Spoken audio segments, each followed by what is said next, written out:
pertengahan Ramadan, rasa berat nak bangun malam, rasa burn out. Itu malware dosa tengah kacau sistem hati korang.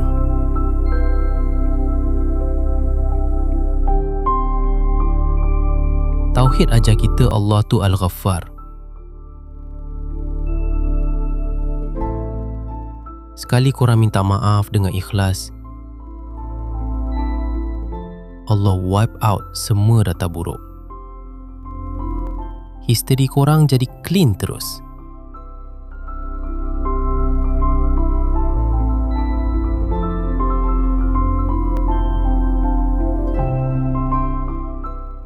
Jangan biar masa lalu kawal korang. Tauhid bermaksud kita percaya peluang kedua Allah sentiasa terbuka. Ini fasa untuk fresh start.